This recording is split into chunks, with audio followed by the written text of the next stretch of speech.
Eh ben bonjour. Bonjour. Je suis avec Hugo Verlhomme, du coup à Naturéo. Est-ce que tu pourrais te présenter en quelques mots? En quelques mots, eh bien, je suis écrivain, j'ai écrit une trentaine de livres sur l'océan. Je vis à Cabreton, je pratique le body surf. J'écris aussi pour Sud-Ouest et voilà, je m'occupe de l'océan depuis que je suis né en fait. Alors une question un peu plus difficile, si tu avais une problématique à faire remonter, laquelle serait? Pour l'océan, la plus grosse problématique, elle est hyper simple, c'est la surpêche. C'est le premier problème pour l'océan. Quelque part, c'est le plus simple à régler parce que la pollution, on est tous contre, mais on ne peut pas dire « allez, ça s'arrête ». Et en fait, s'il y avait une volonté mondiale, on pourrait arrêter la surpêche en quelques mois. Il suffit d'arrêter de pêcher. Il y a une résilience immense dans l'océan et donner à l'océan des chances de renaître, de se reproduire. Et donc la première problématique, la plus grave, c'est la surpêche. Il y a actuellement des bateaux qui ratissent l'océan en dehors de tout, ils sont totalement illégaux, mais on n'a pas les casques bleus de l'océan. Et c'est ça, on a besoin que toutes les nations fassent une grande armée qui puisse aller n'importe où sur l'océan et arrêter tous ces pirates. Et arrêter aussi les pirates légaux parce qu'on touche beaucoup de subventions en Europe pour des pêches qui sont absolument catastrophiques pour l'océan. Ça, c'est une belle problématique à remonter. Je sais aussi que tu es spécialiste du gouffre, qu'est-ce que tu peux nous en dire? Ouais. Alors, ouais. Le gouffre, rapidement, je sais. Leçon 1. Le gouffre, qu'est-ce que c'est le gouffre? C'est quelque chose qui est du côté de Cabreton et Hossegor. C'est un canyon sous-marin qui a une particularité différente de tous les autres canyons sous-marins du monde, c'est qu'il commence tout près du littoral. Il y a moins de 3% des canyons sous-marins dans le monde qui commencent sur le littoral. Et donc le canyon de Cabreton, qui fait 300 km de long, qui commence à faible profondeur et qui finit à 4800 mètres, mais à 300 km d'ici, eh bien c'est grâce à lui qu'on a un port de pêche, le seul port de pêche des Landes, c'est Cabreton. Il y a une biodiversité fabuleuse dans les canyons sous-marins, et dans celui-là en particulier. Et c'est également un petit tombant du canyon qui fait qu'on a à Hossegor un reef break, c'est-à-dire une vague de récif, et non pas une vague de sable, contrairement à toutes les Landes, qui s'appelle la Nord, et qui a fait connaître Hossegor comme un des meilleurs endroits pour le surf dans le monde, parce que la Nord, c'est une vague qui a lieu toujours au même endroit, comme une vague de récif. Et donc ça, c'est le canyon de Cabreton et mille choses encore.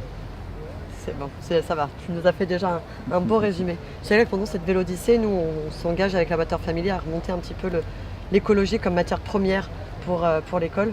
Ton point de vue là-dessus? Parce qu'on agit à la source avec les enfants. Juste une parenthèse, vous parliez de l'Adour, puisque l'Amateur Family a descendu toute l'Adour depuis les glaciers jusqu'à son estuaire, qui n'est pas son véritable estuaire, puisque le véritable estuaire de l'Adour allait dans le canyon de Cabreton, à Cabreton, et elle s'est jetée à Cabreton jusqu'en 1578.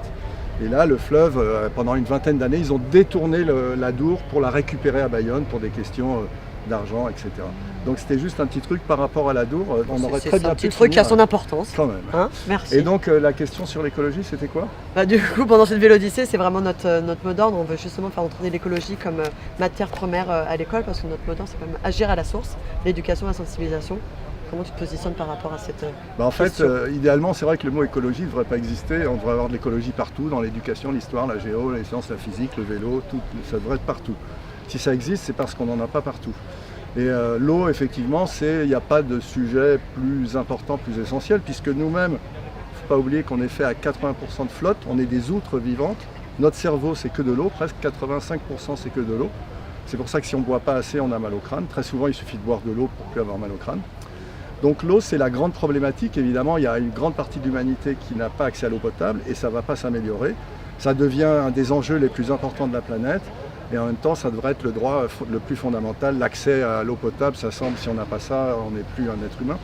Donc il n'y a pas de sujet plus beau, plus noble, plus urgent et peut-être faudrait le porter encore plus fort. Donc on t'embarque dans notre team pour Moi, je ne suis remonter pas très militant, ça. mais je suis prêt à travailler avec tout le monde. C'est beau, on a quelqu'un de plus dans notre team. Est-ce qu'il y aura des questions de nos jeunes qui nous accompagnent pour monsieur Verlhomme? Ou des réponses. Bien, qu'on t'entende. Il n'y a pas de petites questions, une question. Pour Water Family. Pour Water Family, est-ce que vous aidez les petites associations qui veulent se lancer dans l'éco-responsabilité?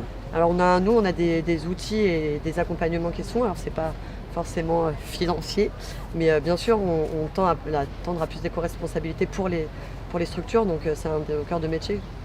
D'accord. Et est-ce qu'il y a des agences par exemple qui peuvent contrôler l'impact carbone ou si on peut appeler ça une agence Alors après, c'est pas de notre cadre, on rentre dans des audits qui a un coût beaucoup plus important. Il n'y a pas que le bilan carbone hein, quand même. Non, nous on est sur plutôt le bilan entre guillemets H2O. Moi je suis sur le bilan bonheur. Ah, moi aussi, Les gens oublient trop de se faire plaisir. C'est vrai. Avec l'écologie. Faisons-nous plaisir, L'écologie. tous ensemble. On se dit ah non on est responsable de tout, c'est la honte. Non, mais ça c'est une vraie question, mais c'est vrai qu'on parle tout le temps du bilan carbone mais qui a un vrai coût et ça c'est des cabinets des audits et c'est pas de notre responsabilité. Mais par contre, pour que les structures et les événements soient plus éco-responsables, ça on accompagne évidemment et avec grand plaisir. D'accord. Et juste une petite dernière question, en tant que futur éducateur sportif, j'aimerais savoir s'il y a certains sports qui sont plus impactants que d'autres en termes d'éco-responsabilité. De point de vue négatif ou positivement? Ouais, Malheureusement, c'est vrai que maintenant le sport, on est sur de la consommation de la nature, c'est pour ça que nous on milite et qu'on met vraiment le sport au service du développement durable. Mais c'est sûr que quand on fait de la Formule 1, beaucoup de textiles quand exactement, même. et Ouais, on je pense que le pense à la recyclage Formule 1. outdoor, c'est des choses qui sont qui consomment et qui génèrent beaucoup de pollution. Maintenant, faut changer les mentalités et aller vers des choses beaucoup plus éco-responsables et éco-labellisées. Ça existe. Merci beaucoup. Une autre question dans le public par les championnes peut-être une petite Letty, question on te sent là, tu Letty, allez, trépignes. viens nous rejoindre, Allez, viens. Activité Activité va nous sportive rejoindre non après polluante. avoir pédalé. Et encore. Une question pour profiter de la présence d'Hugo. Non mais c'est déjà super. C'est déjà super je trouve ta connexion que tu partages avec l'océan. Tu disais que pour toi il y avait vraiment c'était vraiment un océan et qu'il y avait vraiment une entité. Est-ce que tu arrives à mettre un peu des mots pour Oui, parce qu'on a tendance à penser il y a l'océan Atlantique, l'océan Pacifique, etc. Et en fait, comme vous le savez, toutes les eaux circulent entre elles. Donc il n'y a pas un océan là avec une frontière, c'est impossible. C'est ça qui est beau dans l'eau, c'est que tout circule et tout se mêle. Et donc il n'y a qu'un océan sur la planète, c'est l'ensemble des mers et des océans qui composent cet océan, dont après l'avoir fréquenté quand même un certain temps, depuis que je suis tout petit, je ressens, et je ne suis pas le seul, on est très nombreux à ressentir ça, une espèce de communication psychique pratiquement. Ça fait un peu allumer, mais non, c'est pas ça. C'est que l'eau, c'est sensible. On a prouvé avec les expériences de Masaru Emoto, par exemple, un universitaire japonais, qu'une goutte d'eau réagit, par exemple, à la haine. Si on met une goutte d'eau au milieu d'un concert de hard rock, elle n'aura pas du tout le même look qu'une goutte d'eau qu'on a mis dans un concert de Mozart, par exemple. Sa structure moléculaire va être un peu altérée. Et ça, on peut le voir par la cristallisation sensible. Ça veut dire que nous, qui sommes composés d'eau, si on se fait engueuler toute la journée, on change à l'intérieur nous-mêmes, on devient une personne différente aussi. Et donc l'eau a cette puissance-là. Donc voilà. Tu ressens vraiment un lien, une connexion. Et voilà, je ressens que l'océan d'abord, il communique avec tout, comme mon doigt de pied, il communique avec mon cerveau, même s'il est à 1,80 m. Mais l'océan, déjà le chant des baleines, on l'entend alors qu'il se produit à des milliers de kilomètres. Les baleines, elles communiquent d'un bout à l'autre de l'océan. Ça, c'est la transmission du son, c'est purement mécanique.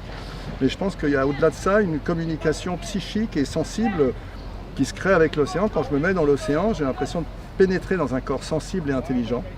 Et pas dans une masse de flotte avec des poissons, mais vraiment dans quelque chose que je respecte comme un corps immense. Et puis je communique avec lui.